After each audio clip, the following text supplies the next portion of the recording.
when grid fails. Now what? Welcome to Grid Down Guide. In a world where power can vanish in an instant, survival isn't just a skill, it's a necessity.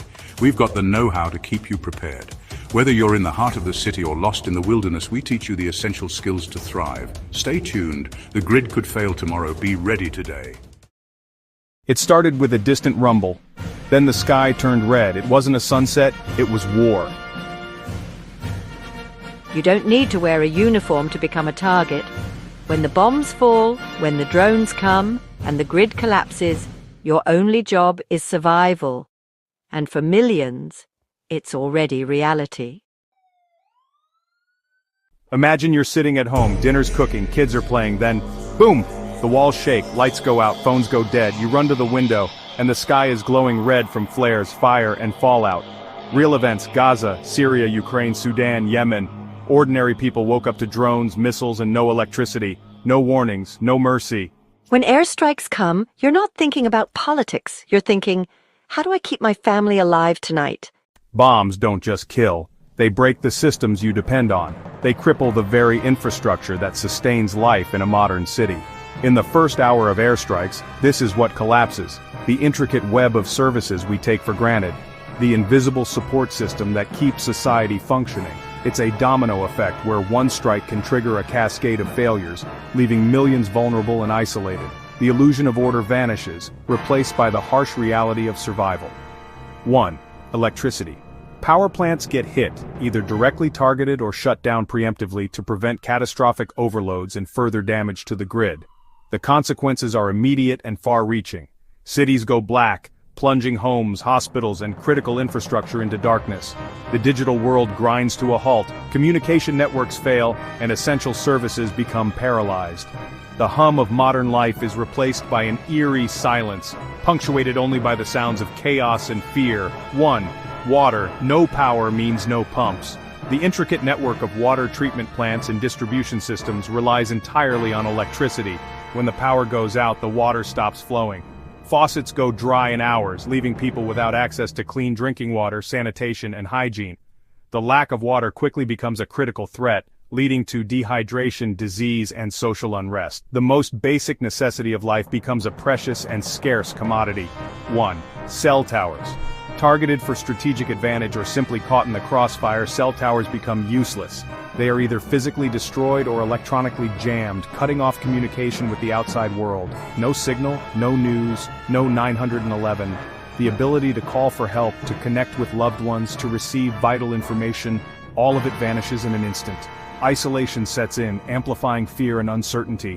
1. Roads bombed, cratered, or deliberately barricaded to impede enemy movement. But the impact is far wider. Emergency vehicles can't reach you. Ambulances struggle to navigate the debris-filled streets, fire trucks are unable to reach burning buildings, and police cannot respond to calls for help. The arteries of the city are clogged, preventing the flow of essential services and supplies. 1. Supermarkets, looted or empty in less than 12 hours. Panic sets in quickly, and the basic rules of civility break down. People desperate for food and supplies resort to looting, stripping supermarket shelves bare. The supply chain collapses and restocking becomes impossible. What little food remains is quickly consumed, leaving the majority of the population hungry and vulnerable. 1. Government gone. Local officials either hide, overwhelmed by the scale of the crisis, or flee, seeking safety for themselves and their families. The institutions that are meant to provide order and security vanish, leaving a power vacuum. You're on your own. There is no one to turn to for help, no one to enforce the law, no one to provide essential services. The first mistake people make is assuming someone will come help, that the cavalry will arrive, that aid will be delivered, that order will be restored. In a war zone, no one's coming, not in the initial hours, not when the chaos is at its peak. You either planned ahead, stockpiled supplies, and prepared for self-reliance, or you panic late, facing the harsh realities of survival unprepared. The time to prepare is before the bombs fall, not after. The first 72 hours under airstrikes are utter chaos. The world turns upside down in an instant. The sounds are deafening, the sights are terrifying, and the feeling of helplessness can be overwhelming.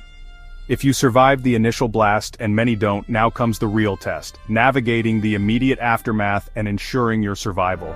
It's a brutal reality, a fight for every breath, every drop of water, every moment of safety. This is when preparation becomes the only thing standing between you and oblivion. Shelter is paramount. Your immediate instinct might be to flee, but that could expose you to even greater danger. The most important thing is to find a safe place, and find it fast. Stay away from windows at all costs. The concussive force of explosions can shatter glass into lethal projectiles, turning ordinary objects into deadly weapons.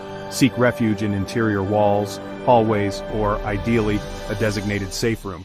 These areas offer the best protection from flying debris and collapsing structures. If you have time, reinforce your chosen shelter. Mattresses against walls can absorb some of the impact. A reinforced door can provide a crucial barrier against intruders or further damage. Every little bit helps. If possible, and this requires foresight, reinforce ceilings with wooden beams or sandbags. Ceilings are particularly vulnerable to collapse during airstrikes. Adding extra support can significantly increase your chances of survival. This kind of preparation takes time and effort, but it's an investment in your safety that could pay off in the most critical way. Think of it as building a shield against the sky. Water is life. Store at least 5 gallons per person in advance. This might seem like a lot, but it's essential for drinking, sanitation, and basic hygiene. Water sources can quickly become contaminated or unavailable after an airstrike. Having a reserve on hand can be the difference between survival and succumbing to dehydration or disease. But stored water won't last forever. Know how to filter water from alternative sources like puddles or roof runoff. Learn to construct DIY filters using readily available materials like cloth, charcoal, and sand. And always have purification tablets on hand to kill bacteria and viruses. These skills could save your life when clean water is scarce. Food. Focus on non-perishable items. Canned goods are a staple. High-calorie energy bars provide quick sustenance. And no-cook meals are essential when you can't safely use a stove. Think about foods that require minimal preparation and provide maximum nutritional value. Your body will need fuel to cope with the stress and physical demands of survival. If you need to cook, use a rocket stove, canned heat, or alcohol burner. These are safer alternatives to open flames, which can be dangerous in damaged structures. Always use them inside a safe, well-ventilated area to prevent carbon monoxide poisoning. Ventilation is key. Communication is vital. Have a battery-powered AM/FM radio to hear civil alerts and official instructions. This is your lifeline to the outside world, providing crucial information about evacuation routes, safe zones, and available resources. Keep it tuned to emergency broadcast channels. Don't rely on phones, they'll die fast. Cell towers can be damaged or overloaded and batteries drain quickly. Instead, invest in hand-crank chargers or solar panels to keep your radio and other essential devices powered. These are reliable alternatives when the power grid fails. Light. LED lanterns are far safer than candles. Candles pose a significant fire risk, especially in damaged buildings with gas leaks or flammable materials. LED lanterns provide a reliable and long-lasting source of light without the danger. Cover windows to avoid light leaking out at night. This is crucial for maintaining a low profile and avoiding attracting unwanted attention. Blackout curtains or even aluminum foil can effectively block light from escaping. First aid, expect injuries. Broken glass, lacerations, and burns are common in airstrike situations. Be prepared to treat these injuries quickly and effectively. Have a well-stocked first aid kit with trauma supplies, tourniquets, and basic medications, especially antibiotics to fight infection, and burn cream to treat burns. Knowing how to use these supplies is just as important as having them. Take a first aid course and practice your skills. You don't rise to the occasion in times of crisis. You fall to the level of your preparation. The time to prepare is now, before the bombs fall, before the sirens wail. Your actions today will determine your survival tomorrow. Airstrikes don't just destroy buildings, reducing them to rubble and ash. They shatter lives, leaving behind a trail of trauma and despair. More than that, they destroy your sense of reality, the very foundation upon which you build your understanding of the world. The familiar becomes alien, the safe becomes dangerous, and the predictable becomes terrifyingly random. The world as you knew it simply ceases to exist. People say in utter disbelief, "I never thought it would happen here." Not in our quiet neighborhood. We're not part of the war, we're just ordinary people trying to live our lives. This is a civilian zone. There are children here, families, innocent people. They cling to the hope that reason and humanity will prevail, but the reality of modern conflict often shatters such illusions. But modern war doesn't care about maps, about lines drawn on paper, about treaties or international law. It recognizes no boundaries, respects no borders, and acknowledges no safe havens. Its reach is indiscriminate, its impact devastating, and its consequences far-reaching. Apartment blocks are targeted, not because of military significance, but because someone's hiding on one floor, seeking refuge from the storm. The actions of a few can condemn many, turning homes into battlegrounds and neighbors into casualties. The concept of sanctuary becomes a cruel joke. Schools and hospitals get hit by mistake, they claim. Collateral damage, they call it.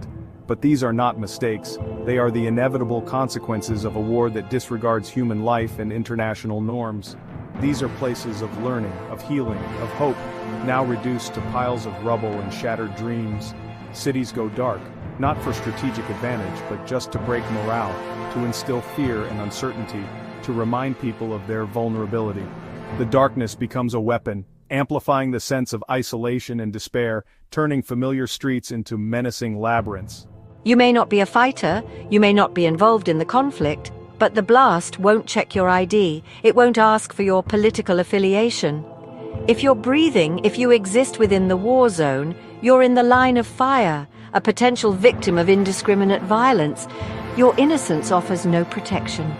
A father teaching his child how to use a flashlight, a small beacon of hope in the overwhelming darkness, and how to stay quiet during air raids, a lesson in survival passed down from one generation to the next.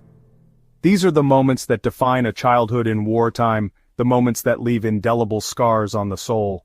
Before the sky turns red, this is what should already be in your home. Go bag, flashlight batteries, water filter 3-day food supply, first aid kit, radio, extra phone plus SIM, cache copies of IDs, shelter preps, reinforce at least one room, stock water in sealed containers, blackout curtains or foil on windows, pre-position emergency exits, basement, rooftop, sidewall, mental rehearsal, practice blackouts, emergency drills with your family code words, silent signals, rally points. You can't buy peace, but you can buy time. And in a bombing zone, time is life. When the sky turns red and sirens scream, most people freeze. But you move. You already planned. You already survived. Because the truth is brutal. You don't have to be a soldier to die in a war, but you do have to think like a survivor to live through it. Prepare like your life depends on it, because it does. Like, subscribe, comment below. What's in your blackout survival kit? Share this video before it becomes your reality. Grid down, guide outro logo appears. Eerie static and heartbeat sound fades to black. Prepare now. Hands urgently pack emergency survival kit. Survive anything. Subscribe now. Grid Down Guide.